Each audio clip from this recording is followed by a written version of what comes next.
by the time I turned 26, I had over $100,000 saved. And no, I didn't win the lottery, and I definitely didn't come from money.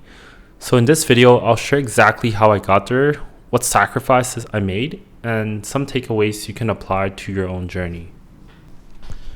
So I studied mining engineering in university, and to save money, I lived at home and commuted about an hour each way for 4 years. And honestly, it was pretty exhausting, and I sacrificed a lot of my social and dating life to do so. But that choice alone saved me thousands on rent and food. My parents were able to help cover my first semester of tuition, but after that, I had to figure out things on my own. So I applied to things like student loans, scholarships, and eventually internships.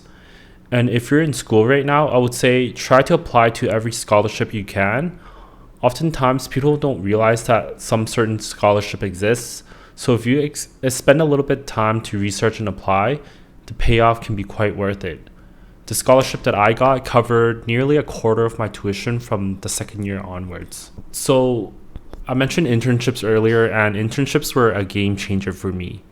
I had about 2 years of internship experience before graduating, and one of those internships lasted 16 months in a remote town, and they even provided free housing. So obviously there's going to be some trade-offs. So there's no big city amenities, there's no buzzing social life, but I was stacking experience and savings. And so by the time I graduated, I didn't have any student loan debt, and I also had got a solid head start and savings. And I also got a return offer. So that was at age 24, I graduated, and then I began my full-time job in that remote town. My base salary was around $80K, but with bonuses and a housing allowance, I was clean close to $100,000. Again, the trade-off was the location with the limited entertainment, limited dating options, but financially, I was getting a pretty big head start. So takeaway number one is if you want a high income early in your career, you'll have to make sacrifices. So during the next few years, including through COVID, I stayed disciplined. I bought a used car for about $11,000 at that time in 2019. I kept my expenses low, and then I also invested heavily into low-cost index funds. I also, to make sure to take advantage of my company's RRSP matching program, which is basically free money, and I recommend everyone, if your company has that, always match to the full amount at the minimum. And so that's the takeaway number two, is it's not just about how much you earn, it's also about how much you keep. So you want to keep your expenses low, and you want to invest early, and that's how you build momentum into your investments.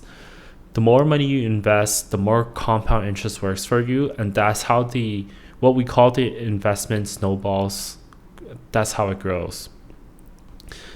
So by the time I turned 26, or sometime after I turned 26, I crossed $100,000 in savings.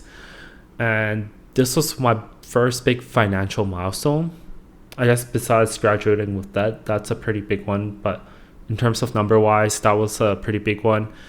And then I was able to actually put that towards a down payment, and then that kick-started my journey into home ownership. And now I do want to acknowledge I did have some privileges, which is one, my parents helping me with a semester of tuition fees, and then two, being able to live at home during university helped me save a lot of money at that time. But even if you don't have that, right, you can still get ahead by making some strategic choices.